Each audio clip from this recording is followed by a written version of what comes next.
We're moving into the second module now. Hopefully, everything will go well and I'll be done. But I needed to do that. Okay.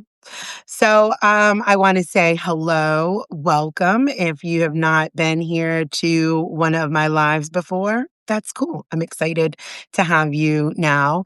How we do this is this becomes a part of the Let's Have the Conversation podcast. And what I offer are three talking points, three reframes, and three reflections to sit down, think about what we're talking about. And here in this space, we are allowed to question and ask because our intent here is building true solidarity and community in an intersectional way beyond what we think, but actually embodied community. Hey, Amy.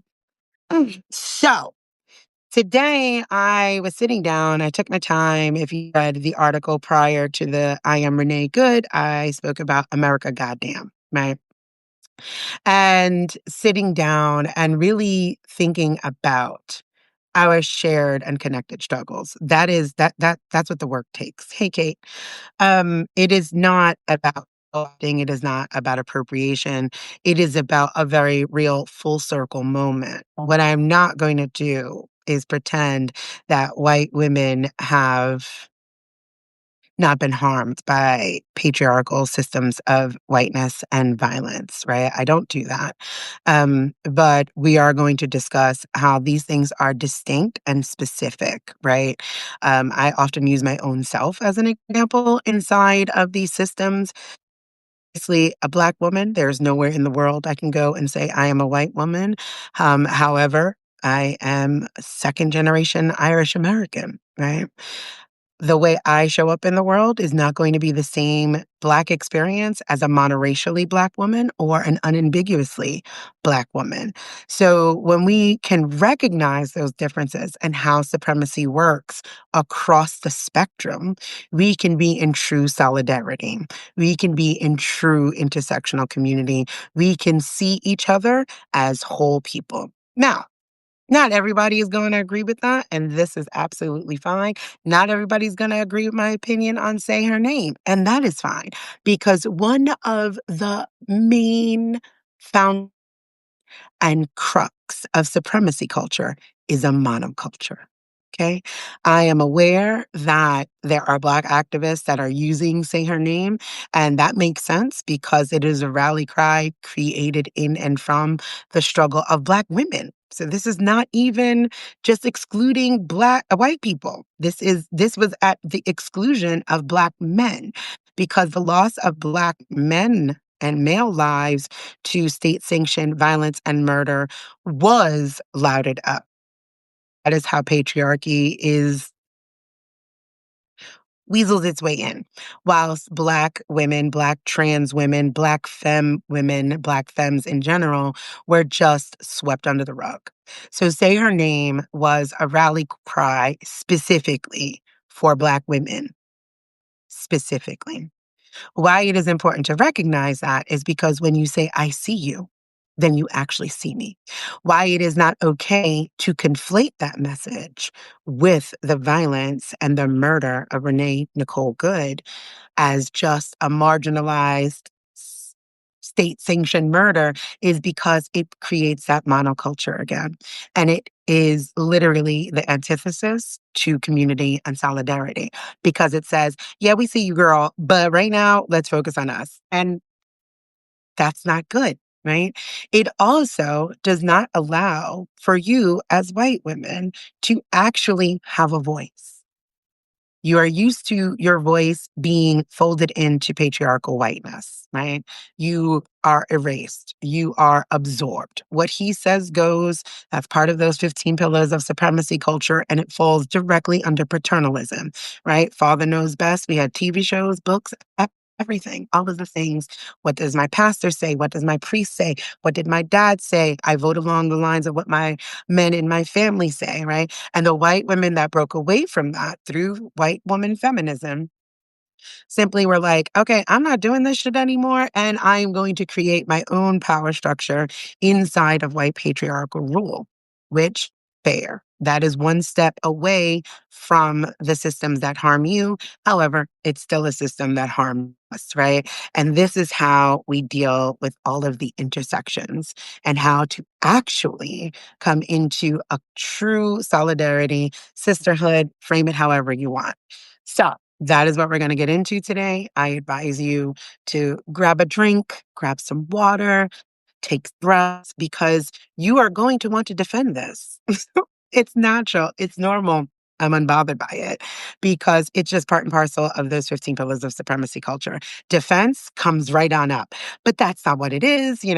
Threads is going crazy. Threads is always insane when you say something that activates that defense mechanism. Hey, Anna. Hi, Michelle. Hey, Ani.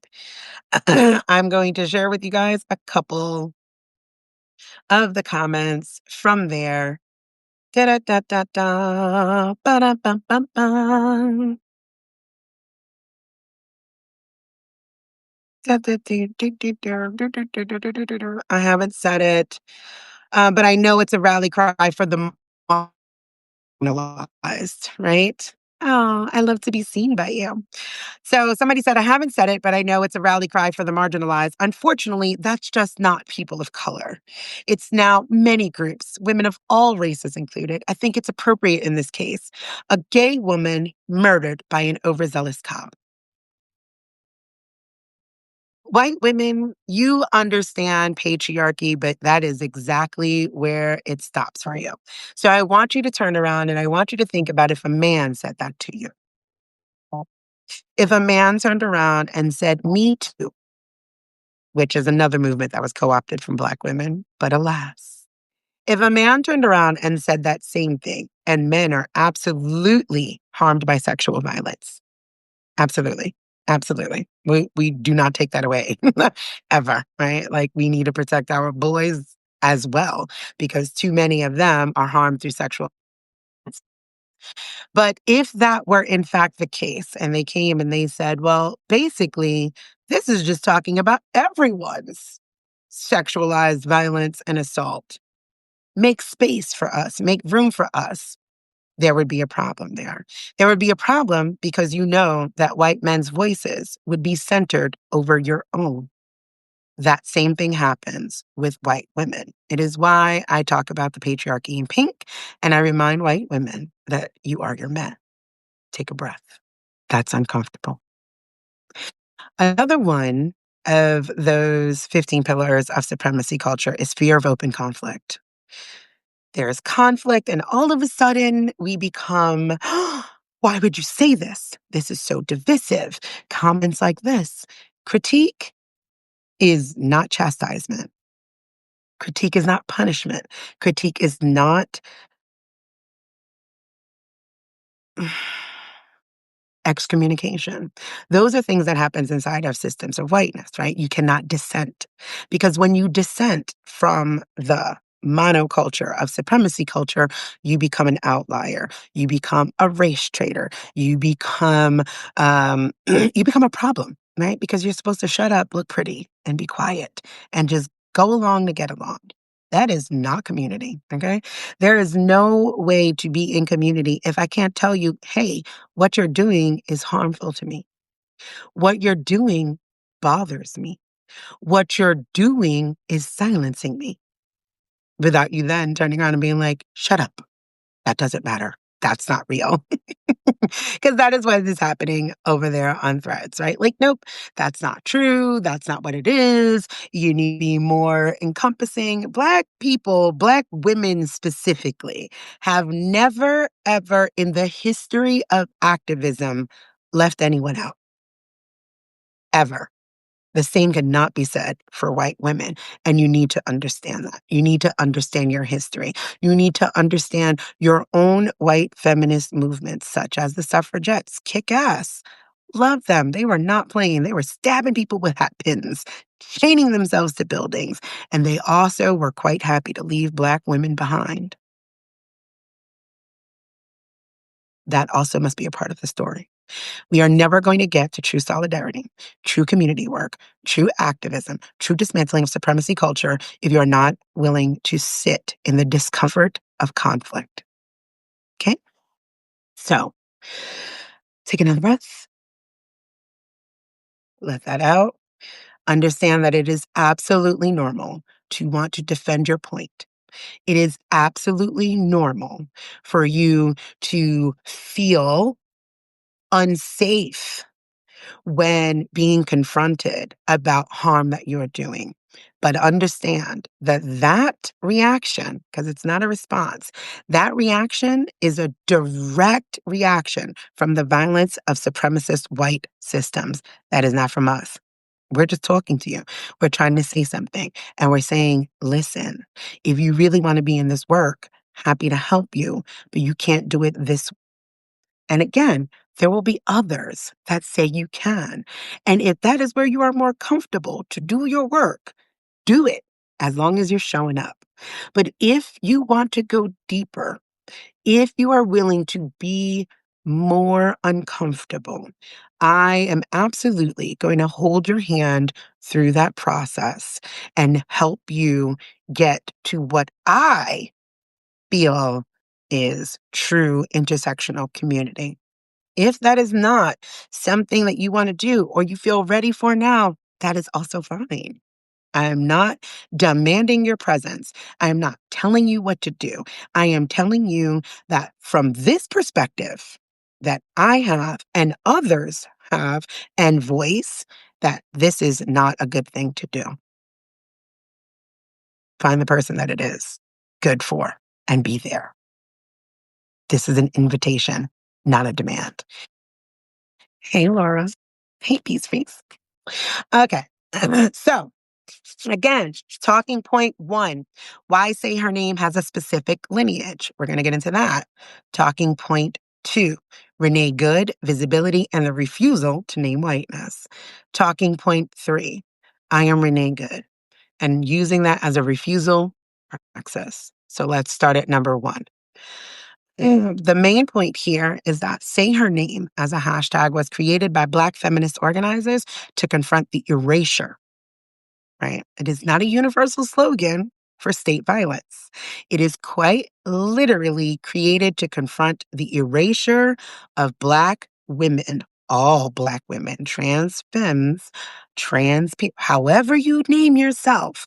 But it was specifically a rally cry for that, not for all marginalized bodies, not for Black men, not for anybody, but Black women. Okay? Because we were completely and utterly erased from the conversation of state-sanctioned violence against Black bodies, right? Because again, that is how these systems work in tandem. They are the divisive ones. Us having conversations saying, hey, maybe not that way, is not divisive. It is a critique. And again, throughout this conversation and any others that we have, I would love for you to remember that a critique is not punishment. Conflict is not punishment. These are ways and spaces to show up, to hear a different perspective, and to shift. Just that simple. Hey, Dory. Black womanist, thank you for that correction. Do you see how simple that was? Because free is correct, not Black feminist, Black womanist. And I actually will go back and adjust that on the article. Thank you. Super simple. I don't need to defend that. They are absolutely correct. See how that works? Community conversations. Hey, Karen. So, what happens with this is Black women were being killed and completely erased, right? Just, or lovely, we get our entire humanity erased. And there are mugshots and the worst, most violent language that you could find against Black women. We were never offered the grace of our humanity. We were never named mothers, sisters, community members. We were traffic stops. We were women in our houses. We were barely women. And that is part and parcel of supremacy culture. So it was important to say her name to humanize us. There's nothing more human than your name. There is nothing more real than your name. The murderous agent who said fucking bitch, murdering Renee, ensured in her last moments that he took from her we're dehumanizing by calling her a fucking bitch. Saying someone's name is the most human thing. See how this intersects? It is why when our trans siblings change their names, it is important to not dead name them because saying someone's name humanizes them. And that is something that we were not receiving as Black women who were being executed by state sanctioned violence. Okay. So hold that there. Again, created through Black women as thought. The reframe that I offer here, I'm not going to make this a very long live because I want you to sit with it. I want you to question it. I want you to ask me things. I keep a very open space for that reason, right? Because that is necessary. Because again, say it with me, critique is not a punishment. Reframe here. Solidarity is not about using the same language for every single wound. It's about honoring the history that shaped that language. It is not about exclusion. Precision is about respect. When you show up to movement work, it is respecting the work that has already existed before you decided to get together. Some more people are on there like, well, maybe it's that white women are now realizing what women of color have gone through. Listen. That is a choice. That is a choice to now realize, that what women of color, Black women specifically, have been discussing for the last 400 years. That's a choice to just now recognize it. Instead, I want you to deal with the truth that you're just now realizing it because it could be you. Because it could be you. You are finally feeling what it is like to walk around in a Black body because you are seeing the state turn around and absolutely demonize this woman who was leaving a site, leaving a scene. Car completely turned to the right, wheel, not even that. Hey, dude, I'm not even mad at you. Peace. See you later. And she is murdered in cold blood and called a fucking bitch. That is what it is to walk around and be Black because our skin is our sin in white supremacy, because our skin is a weapon in white supremacy. And in the vein of intersectionality and awareness, I am going to name colorism because I do not walk around looking as much as a threat as my cousin, who is unambiguously Black, with a wider nose, bigger lips, coarser hair, darker skin. I benefit from colorism. I benefit from my proximity to whiteness. So I'm not as concerned with how I move about in the world as she needs to be. And that is all that we are asking in this moment, is to recognize that yes, she looked queer. And the only reason why she looked queer is because white, male, cis, het patriarchy demands white women to look a certain way. They have defined what feminine looks is. So she's not immune from that. But again, Say Her Name is created to recognize the harm and the violence brought upon Black women's bodies. Yes, dollified. It is absolutely horrendous, right? You could see it in the beauty pageant culture, Bees Free. So the reflection I offer here for you is to ask yourself, where have I reached for familiar language? Instead of asking, what does this moment actually require? This moment. Because this is a pivotal moment. This is a real moment for white women, white femmes to wake up and see that you can have your fucking rescue dog, you can have your SUV, you could be dropping off food to a neighbor and be murdered for existing. And sit with that because that is a terror that Black women and Black people have sat with since they drug us over here. And we're not even going to talk about the global terror. Karmic said she was queer, yes, but that's not why she was killed, unlike Black women. Boom. I talk about that often as well. I talk about that often as well. We do not even get the benefit of marginalization. We will not kill if we're queer, Black, and can be.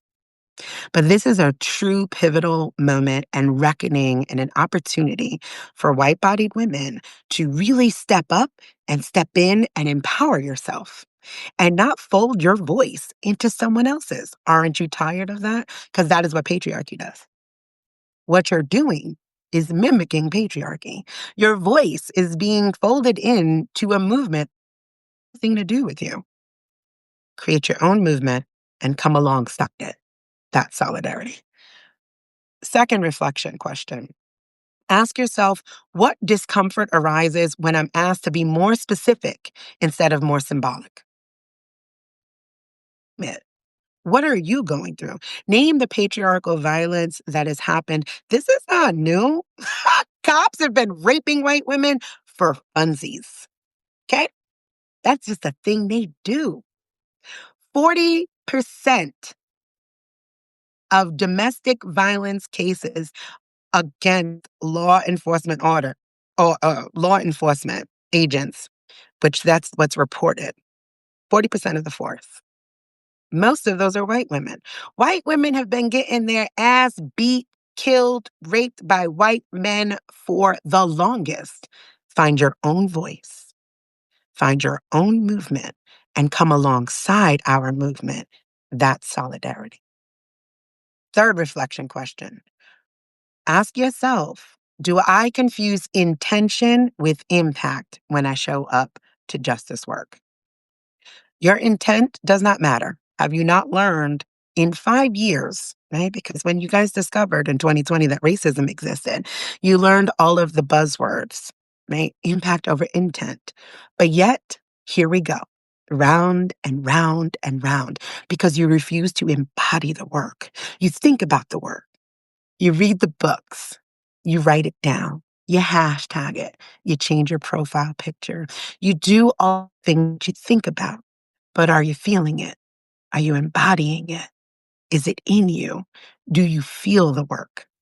That is important because then you will recognize that your impact with using Say Her Name is so problematic because not only does it distill what Black wominists have worked for so long, it completely erases you and your own brand of patriarchal violence that you experience underneath supremacy culture. I keep telling y'all, stop focusing on Black people and focus on what is harming you.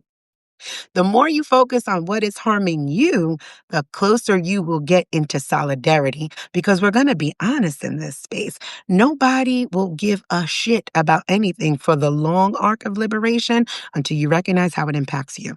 Okay? Let's use everyday scenarios. Homelessness exists everywhere. We all pass by homeless people. We see them under the bridge. Some of us are more active in that cause than others. Others ignore it completely. Some will give $1 when they can, give more. Everybody is in different space with their levels of response to homelessness. You know what? It's different when you face homelessness. If you've ever been homeless. You feel that differently if you are staring at an eviction notice. You feel that differently if you are housing unstable, right? That's embodiment. And that is what I'm asking of you. So now, take another breath.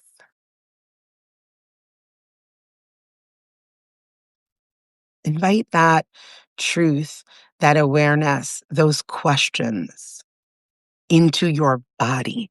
Because if we're going to do this work, if we're going to do this work, if we're gonna do this work, you better fucking feel it. You better sit with the grief. I've spent the better part of days randomly crying a break, thinking about this family, thinking about all of the families, thinking about the terror, feeling it all because it's embodied, because it's real. Anna says, thank you for teaching me so much. Thank you for being here, willing to be taught. There is no me without you. That is the co-creation of community. I could not exist. I could not do this work. And I would do this if it's 1 or 1 million. So I appreciate you being one of the many. So again, take a breath, drink some water, move your body, do what you need to do, friends. Because if you're going to be in this work, you got to live it. You got to feel it. You're going to have to sit with it. And it's uncomfortable. And you're not going to like it. And you're going to want to defend. And you're going to want to fall into all of those pillars of supremacy culture. And I'm unbothered by it because I'm aware that that is the foundation of this all. That's cool. So we can do this together. Talking point 2, Renee Good, visibility, and the refusal to name whiteness. Because that is what this always comes down to. Folding your voice into somebody else's movement is the refusal to name what whiteness and how whiteness has harmed you. I am so sick and tired, and I have been sick and tired of hearing about white privilege. There is no privilege in having no community, no culture, no language, no code, nothing that denotes culture. You have white leverage. And here is when your leverage would be useful. You could leverage your voice, your struggles, your actual positionality inside of supremacy culture to not only uplift a movement such as Say Her Name, but come alongside it with your own I am Renee Good, because you are. And the refusal to name whiteness is such lazy activism. I can't take it seriously. I know that that's uncomfortable. I know that that feels fucked up. I know that it feels like, God damn, I can't do anything good. I'm just going to do nothing. Do not collapse here. Stay. Stay. Because all of that you are experiencing is born out of supremacy culture that says if you don't do things perfectly, if you don't do things right, you should not do it at all. And you collapse and you fold and you get absorbed into white male patriarchy. Stay. I'm inviting you to stay, to not collapse, to be uncomfortable, and to understand that staying means being uncomfortable, that staying means challenging, that staying means being honest with yourself first. We already know. Bees Free says, I appreciate the truth you share. Sitting in discomfort means I'm rubbing up against growth, which is something to be proud of. And it is. And it is, friend. It is. It is. It is something to be so proud of, right? And it is part of dismantling supremacy culture. And you can't do a damn thing in this world if you have not dismantled it within. So stay. Allow those thoughts. I anticipate them, but stay anyway. And if you can't stay, just come back when you can. So the point that I make here is Renee Good's life and death were and are being documented widely, internationally. I assure you, this will make case law. That is not the same as the erasure of a Breonna Taylor Bland. I don't even want to go in to the consistent naming. That is not the same. That is not the same. And it's okay to not be the same. Is the point, is the recognizing where each of us are impacted by supremacy culture and doing the fucking work to dismantle it. Hello, Kim. So, Renee Good's life and death were and are widely documented, humanized, and contextualized. Even during the moments, you have the President of the United States. He holds the highest fucking office. He's commander in chief of the most powerful military operation of current day, calling her a domestic terrorist, telling us that what we see with our own eyes is not true. Is not true. From all of the angles, from the angle of her own murderer having the hubris to record it. What a fucking snuff film that is for him, huh? And telling us that we did not see what we saw, that we did not see a woman leaving with conflicting information. Stay here, get on. happening at the same time, demanding that civilians navigate a militarized encounter. I'm sorry, a masked man with a weapon telling me get out of my fucking car. My first instinct is to leave. But they are demanding that we, as civilians with no training, should be able to turn around and de-escalate the officer. But now here's the caveat. It's about to be uncomfortable. Black people are trained into this. Black people are trained in de-escalating militarized encounters in our everyday conversations with our children. That is what the talk is. If you've ever heard about the talk is that. The premise is teaching our Black children how to de-escalate a militarized encounter with armed men. That is also why it's not the same. Okay. We have to teach our children how to hands up. Don't speak too much. Don't move. Don't move heavy. No, you can't play in the park like that. Hell, we can't even have our kids play in the backyard. My kids love Nerf guns. I am consistently concerned that somebody would see them and call the police, and my children could die in their own backyard. We know that to be true because it's happened. We know that to be true because our children are killed and murdered in parks, playing and being children, simply existing while Black. That is why it's not the same. Again, if you want to do this work, it needs to all be embodied and contextualized. We are not thinking about it, we are feeling it. So, again, even whilst we are watching the government shade her and treat her and want us to believe that she is a domestic terrorist, a radical leftist who is trying to run over ICE people, instead of somebody like, look, bro, you know what? I'm not mad at you. You're doing your job. I'm just going to leave. You have just recognized what it is to be a Black person in the United States of America. Because most of the time, we are just trying to go, look, I don't want to fight with you. Just want to go home. And we never make it home. So you have to sit with that and not in a space of pity. We don't need that.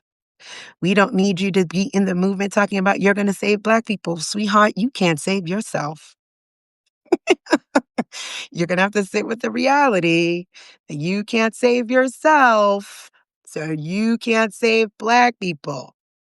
In the comment sections, white men, your own brothers, fathers, sisters, husbands, in-laws, sons, people that you have fucked and fed are celebrating her murder.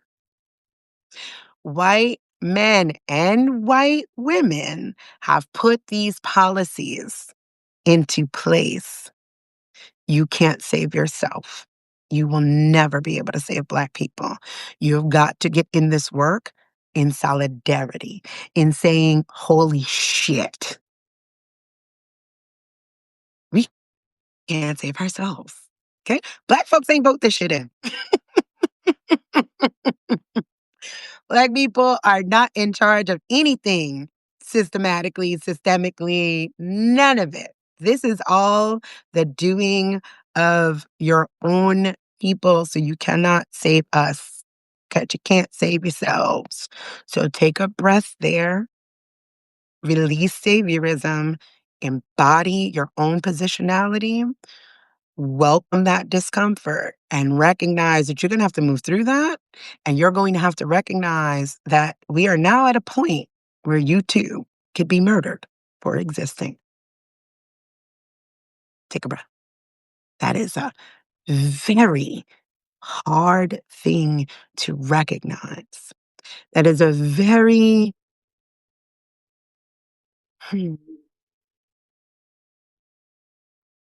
humanizing almost. It is when you take away the comparison to Black people and you sit down and you finally realize, oh shit, I could be killed for just existing, you realize just how fragile life is, just how human you actually are. As long as you still cling on to or saviorism, that you, in fact, can do something for Black people when you can't do something for yourself. You are never truthfully, you ain't got no skin in the game. We need skin in the game. Michelle says they want us to see the gaslighting is intentional. They want us to self-police. They want us to put ourselves deeper into the mental jails whiteness already put us in. Her crime was calling out the systems of whiteness. Well, white. Yes, because she's a race traitor. And white women have been being killed for being race traitors since forever. Okay. I talked about that for years. Years. Okay. The Klan didn't only kill Black people. That's easy work. We know that. You need to be sitting with what they used to do to white women, how they would take their own wives, their own daughters, and happily pass them around to be raped and brutalized by their brethren for standing against them. This is not new, white women. And you better fucking get serious about your own history of violence inside of white patriarchal systems and calling it out so your movement can come alongside, not co-opt, but come alongside. That's solidarity. Michelle says, but at the same time, they are handing us the key because it has never been more clear. Good. I hope that this is getting more clear and getting more serious for you all. So let's continue with that point of that visibility is not accidental. It reveals how whiteness is granted humanity even in death, even when whiteness kills its own. Oh, fuck, right? Yes. Breathe. Take some off. Shake it off. Shake it off. Because imagine white folks killing white folks, and one side is dehumanizing her and the other side is humanizing her. This is an intra-community. This is a war inside of whiteness, and Black people are collateral damage. We always have been. It is the laziest thing that white people did was to create race. Because before race was ever created on the shores of what we now call the United States of America, race was delineated in Europe. They were killing white people left, right, and fucking frequently. The colonization of Europe, I tell you guys all the time, they were putting white pregnant women on pikes. This is not new, friends. This is not new. And you're going to have to grapple with the fact that it's not new. Moon Daisy says, this is definitely uncomfortable, but thanks to your teaching, I'm able to sit with it and fully feel it. And I thank you I know I'm not easy. Like, I don't even try to be. So thank you because it's rigorous. It is. Truth hurts, right? And I don't like truth to hurt, right? Like, it's not my intention to be like, well, oh, well, right? Like that. No, this is why I do it the way that I do. Like, okay, let's name it. Let's sit with it. Let's move through it. Let's have some conversations about it. Let's truthfully work through it. So thank you for being a part of that. Michelle says whiteness eating itself, right? But it always has. And naming that is important for solidarity work, right? So what I'm naming here in this talking point is Renee's humanity is preserved in public memory in spite of, in spite of the powers that be trying to dehumanize her. That is in exact opposition to why Say Her Name was created. Is because Black womanists, thank you again, Freak, Black womanists were trying to preserve the humanity of the Black women that were murdered by state-sanctioned violence because everyone was in alignment with the dehumanization of her because it comes normal inside of supremacy culture, right? So that is a complete opposite experience of what is happening with Renee. Photos, stories, relationships, and love are centered. We're talking lovingly about her wife, her children, right? Obviously, not the people that are just not, but that's the white people problem.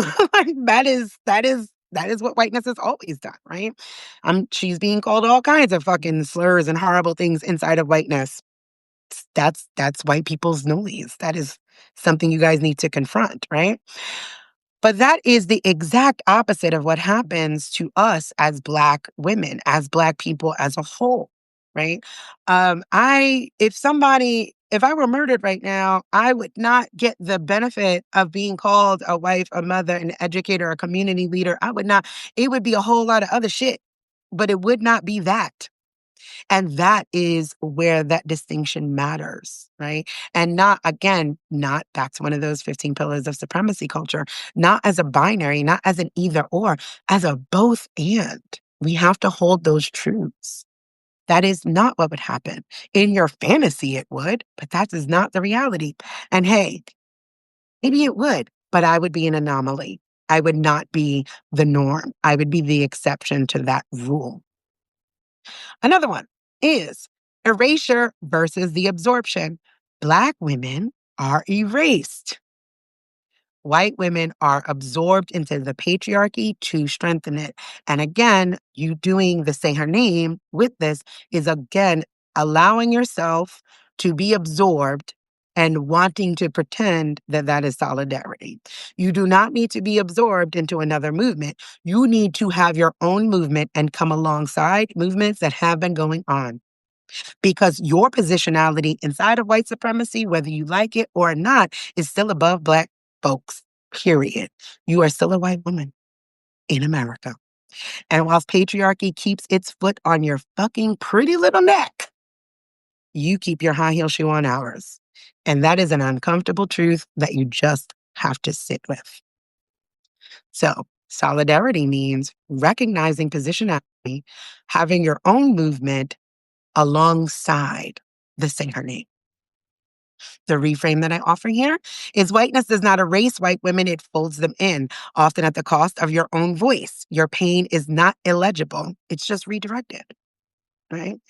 But then you guys talk over us with that, right? You want to tell me about how she's marginalized, how she's queer, how I don't, she's white. And that is how supremacy culture operates.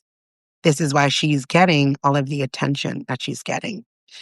And this is also part of her being demonized as a radical leftist, lesbian, bad mother, right? Because she's been divorced. And you don't do that in cis white patriarchy. You don't divorce, you stay with those men. You don't choose yourself. Again, that's white people shit. It's not us. So don't step on us and refuse to talk about what you are going through. Okay? The reflection questions that I offer in this space is ask yourself, where has my voice been absorbed rather than erased? Second question, how has patriarchy taught me to survive by aligning with other things instead of naming my own harm? What you are thinking is alignment is an erasure of our voice simply based on positionality and supremacy culture. I want you to sit with a very uncomfortable truth that white women have been being killed, beaten, and raped by white men for millennia. And you haven't said a goddamn thing. And that is uncomfortable. There has to be solidarity and community within whiteness. And that feels scary because the only time whiteness has ever come together since the creation of whiteness is in the enforcement of power over others. So when you hear that, you think of, Klansmen, the women of the Klan, white power, and you have to be the disruption to that. You have to create community and solidarity amongst white bodied people. You can't demand to be let into someone else's movement, someone else's struggle, someone else's problems without naming your own very clearly. And I'm going to say this again and invite breath and invite movement and invite water. White women have been being murdered, raped, beaten, and killed by white men for millennia, and you haven't said a fucking thing. That's individualism. So breathe, sit with that, and then you can see how taking over a movement that is named to speak up against the violence on Black women and femme bodies then becomes you speaking over us and the refusal to name whiteness as the culprit for your harm as well. Okay. So know what's coming up? Write it down. Think about it. This will be a replay. If it's too heavy, if it's too much, step away, come back when you have the capacity, when you have the ability. This was never going to be comfortable. Any work you do with me is never going to be comfortable.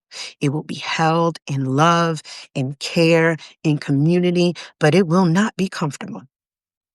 And these are some hard truths to do what's best for you. Hey, Pax. Okay.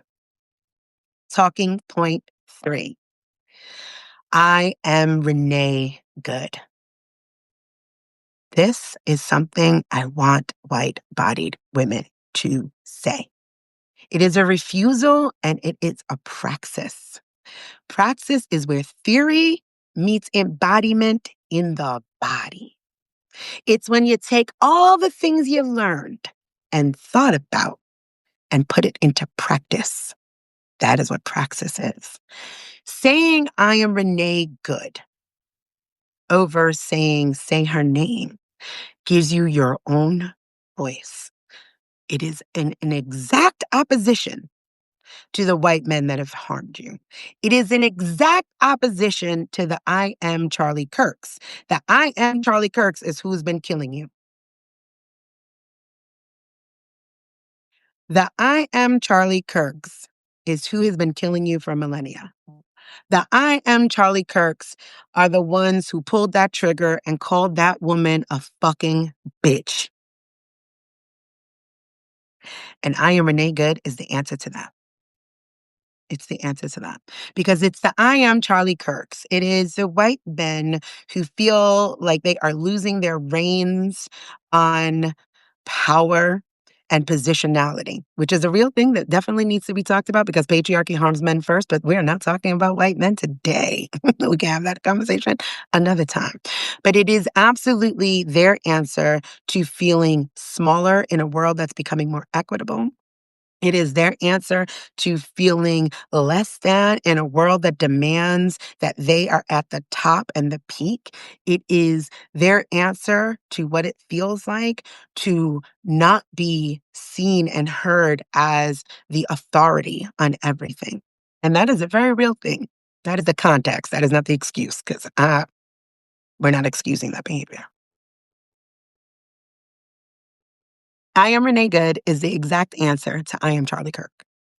And that is the conversation that needs to be happening because this is an intra-community war within whiteness that we, the non-whites, are collateral damage from. They don't give a shit about us. These birth laws are not about us. They've been sterilizing Black, Indigenous women in this land. They have been trying to stop us from birthing, right, and having access to life, liberty, and the pursuit of happiness. These laws are to create more white people. These laws, the stripping of DEI has nothing to do with Black people. White women have benefited from affirmative action and DEI more than Black people ever have. This is about getting your ass back into their homes, barefoot and pregnant with their children. In 10 minutes, it'll be legal to rape your wife again. This is why we're lowering the laws for children, child bride. Because you know what? When white women are dependent on white men, you shut the fuck up because you don't know how to survive the patriarchy without them. Take a breath. We just happen to be the collateral damage. And then you get to soothe and ease that over by telling yourself you're an ally, that you're going to help Black people, that you're going to use your privilege to free us somehow. We's free, boss. We's free. Because supremacy culture, as it was meant for us, was that I would still be enslaved today in 2026. We's free. You are still the property of white men.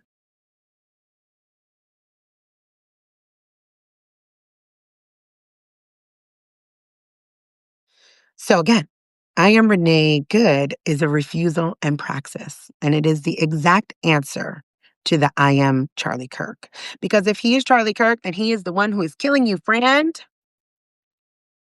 He is the one that sees you as a race traitor. He is the one that sees you as a traitor to men because you are queer, because you are trans, because you have chosen divorce, because you have chosen yourself. Your answer is I am Renee Good because you are. So the core point in that is I am Renee Good is not a slogan. It's a positional reckoning, one that refuses white male domination and white feminine disappearance. That is why you say it. Because if they are Charlie Kirk, you are Renee Good. And they proved that when they killed you. And that is solidarity within whiteness, right? Because I can easily turn around and say, well, I'm not Breonna Taylor. I'm light skinned. Can't happen to me. No, I am Breonna Taylor. My son is Tamir Rice. Like, we are each other. And that is what whiteness is missing. And then wants to turn around and hop, skip, and jump into Black spaces, into Black community, into Black movement work. And I'm not saying it to stay separate. I'm saying this so you can learn how to be in true solidarity, true community, true intersectionality. Because if you can't see us and the differences in the way I'm able to just easily name colorism, in the way that I easily name, that I recognize that white bodied women listen to me better, closer, for many reasons. But one of those uncomfortable reasons is my mama white.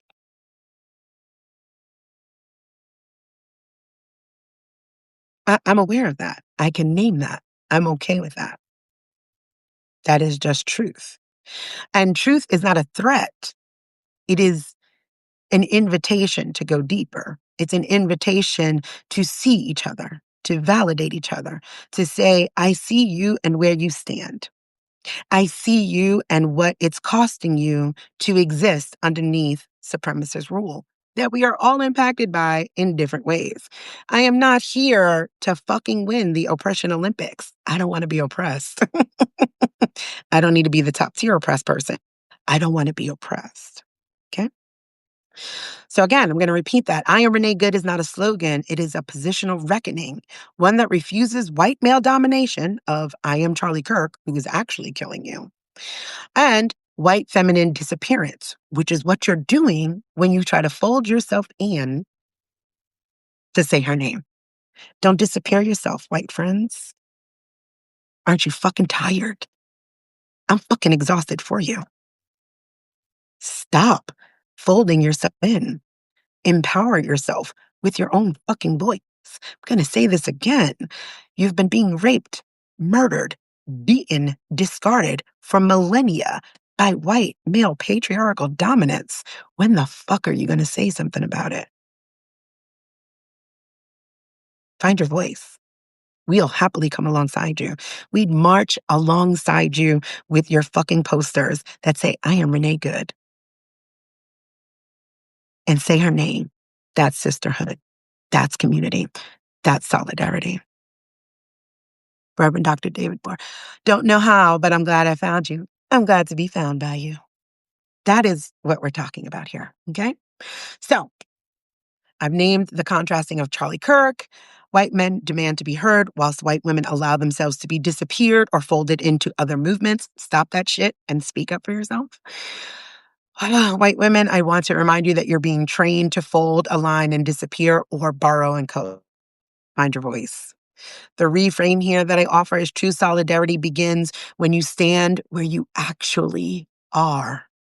Not where you feel it's safest to speak from. It's real fucking easy on that podium saying, say her name when you are covered and surrounded by Black women. And this is not to negate, because I got a lot of people saying, I think it was the mayor of Philadelphia who is a Black activist and very outspoken, stated, say her name. Yes, she's Black. That makes sense. That's fine.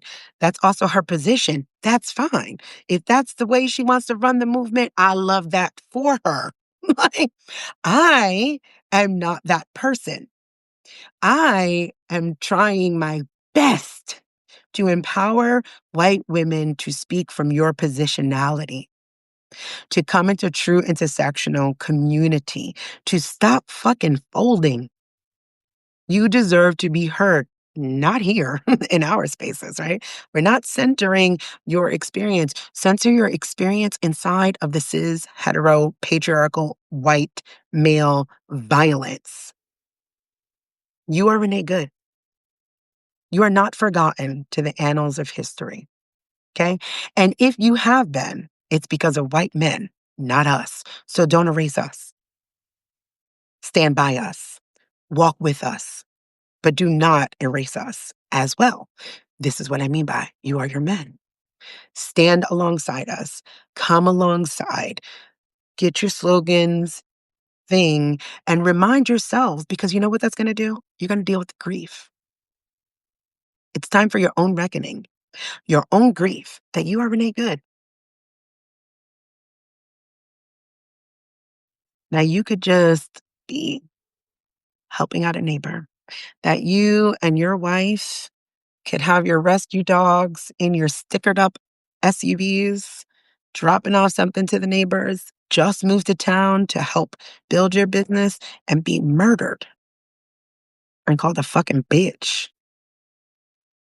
And the government that the majority of your sistren and brethren voted for is labeling you a domestic terrorist. That's a hard reckoning, friends. I am not going to pretend that this is going to be easy work for you. I will say I'm here for you. I will say I'll stand 10 toes deep with you while you do it, but it's not going to be easy. And I want you to stop folding. I want you to stop disappearing. And I want you to stop thinking you're going to speak over us because we've been talking. I want you to find your own voice and speak against your own violence. Bees Free says, have to run, but thank you so much for the discussion today. I learned something from you every time. It is a pleasure to have you here. It'll be a replay so you can catch it. Not a problem. So, the reframe, as we are closing this up, is true solidarity begins when you stand where you actually are, not where it feels safest to speak from. Community does not require sameness, it requires recognition and awareness. Okay? Different harms, same system, shared responsibility. The reflection questions I ask for you to ask yourself is, what truth am I avoiding by reaching for someone else's language? What are you avoiding? What are you avoiding? What would it mean to name my own vulnerability without collapsing histories? It is 100% okay to talk about the fact that Ireland is still colonizing 6 fucking colonies to the north. And that is not the same history as Germany's colonization. See how that works? See, if you notice, a lot of my work will be rooted in very specific Black American experiences because I am a Black American, as well as the granddaughter of Irish immigrants. I'm only but a second generation American on my mother's side.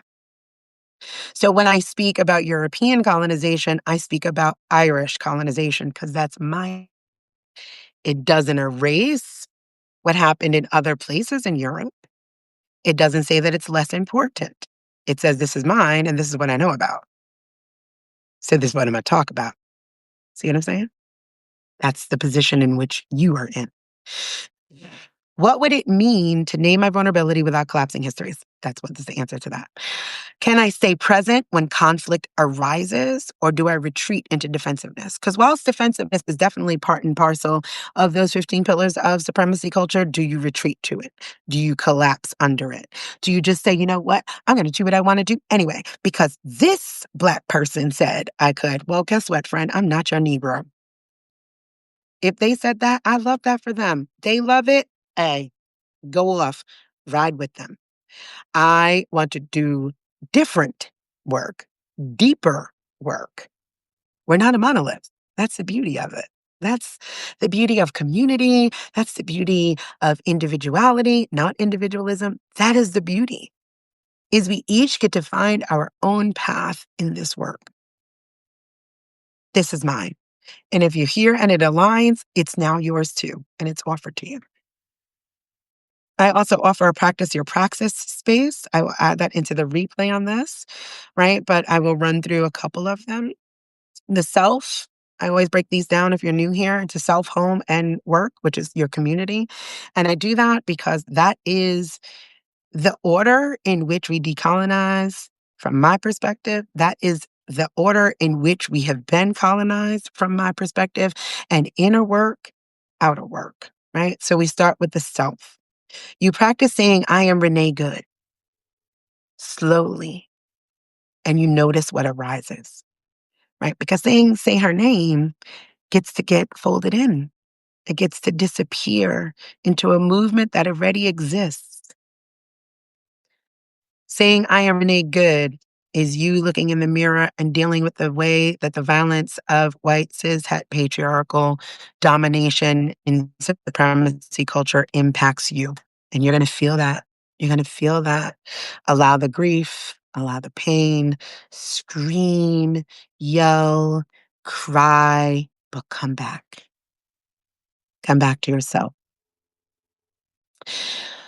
I ask you to journal where that fear of conflict shows up in your body, right? Ask yourself, what am I being invited to face? In your homes, I want you to talk openly about erasure versus absorption. Two completely different things. Black women and femmes are erased. White women and femmes are absorbed. Words matter. Model conversations where accountability and care coexist. Practice staying present instead of keeping the peace, right? That is that fear of open conflict. But you know what? I'm not going to argue. I'm just going to, you know what? Okay. There's no peace, friend. That's not peaceful. That's avoidance. Inside of workspaces and community, use language with intention and lineage. All of our language has a lineage. That is a difficult body people to embrace because whiteness does not have a lineage outside of power over other people. What I am inviting you into, friends, is power with. Power with. So, say her name with reverence for Black women and femmes, right? Say, I am Renee Good, to name your own location inside of this supremacy culture. Treat conflict as information, not failure. You didn't fail. You didn't fail. You did not fail. And again, I've been doing this for a while, and I remind people we're human. You're gonna fuck up. Fucked up. Didn't you see Free fixed it? He was like, honey, it's not feminist, okay? Because Black women don't do that. We do feminism. You know what? You're right. I did not collapse. I did not defend. It's not that serious. It's information, and words have lineage. And womanist, womanism has a lineage that is important to name. I will now go back and correct that on the article as well. And I'm still here, and Free is still here. And that is community work. Each one teach one, iron sharpens iron, whatever cool little colloquialism you would like to utilize. So, as we are, let me see. Hold on. Moon Daisy, why can't I see this? Moon Daisy says, I'm going to watch the replay because I need to take the time to absorb this. I'm grateful for you and Lady Speech because I found you through them. Oh, that's my baby. That's my baby. She's going to be here in a little bit. I'm supposed to be making ribs. Y'all got me talking, but I'm going to cook and we're going to have some dinner together and discuss some things and what we're doing. Okay, so thank you for being here. Thank you for taking the time out to recognize that you need space from this moment. Yes, take care of yourself, friend, and come back because I'm going to be here. So, as we are closing, I'm going to offer you a grounding invitation, right? Before we close, I want you to take another breath.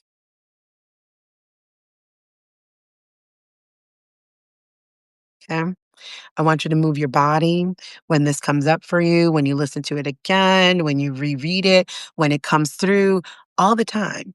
Just keep moving. Move that trauma through, move those recognitions through, move your body. Drink some water. Chug that shit. Okay. Shock your system back, right? Got to come back to the body. Shock it. Shock it back if you need to. Ice cold water, chug that. Breathe it. Come back to self, right? You do not have to get this perfect. That is my reminder to you. You do not have to agree with everything I'm saying either, whether it's immediately or down the line. Okay. That's compliance, right? That is very much a supremacy culture idea. Agreeing, demanding agreement is comply or die. You don't have to agree with me. We don't even have to disagree to agree. Agree to disagree. I hate that shit. We just don't have to agree because alignment and agreement are not the same. And I believe that most people that are in my space are aligned with the idea that we need to break free from these systems, even if you don't agree with the way I go about it, or I don't agree with the way you go about it. And that's absolutely fine. So again, you don't have to agree with everything immediately. You just have to stay with it. Okay. You just have to stay. You have to metabolize. You have to allow the grief, allow the questioning. Come on back. I'm here. Right. A reminder that nothing changes unless it's faced. I said faith because I was reading into in the grain. Hi, how are you? Nothing changes unless it's faced, and facing it together without erasure or collapse is how solidarity deepens. Okay. Those are my closing words. I invite you to into this work. I invite you deeply into this work. Lady Speech and I are friends. We are working on a collaboration. We will have a physical space here in Atlanta on the 20th. We invite you to join those spaces. You can find that information on website, on my website, and it is my name. And we will be having that. And I will be bringing Somatic Sundays to that space where we do this work in person. Because whilst I love the reach of the internet, it is time to go inside and get deeper. If you are new here right now, what we are in my space is what I call the season of self, where we invite ourselves into deeper interrogation, into deeper um, introspection, um, and co-regulation with each other, where you have to go in, right? We follow the seasons and the rhythm of that. And we are in winter where I'm at in the world, okay? And that means dormancy, not death. That means sitting, going deeper, strengthening your roots, right? Allowing that nourishment, that coziness coming inside. So there will be in-person things beginning at the end of this month, February, and so on and going forward. So I do invite you into those spaces, okay? And I invite you to sit with me in this space over and over and over again. I invite your questions. I invite your wonderment. Some things that I'm saying, it's the first time you've ever heard it. Good. We need curiosity. Ask me. I have no problem answering. All right. That is all for the now. I am going to go back to my little hiatus. I have regular lives Monday, Wednesday, Friday with friends. And those will be starting back on the 19th. You are so welcome. Thank you, Kara, for being here. Ani, thank you for being here as well. You're so welcome for this. I'm going to go eat and nourish my body and see if I feel like being cool enough to stand outside and grill or just go order wings. Have not made that decision just as of yet. I love you guys. I mean it. Thank you. I know that my work is uncomfortable, and that's okay. That's okay. I also know that I'm not for everyone. That is also okay. But if you are here, if you are willing to stay, if you are willing to do the work without collapse, I'm here and I welcome you. See you again soon.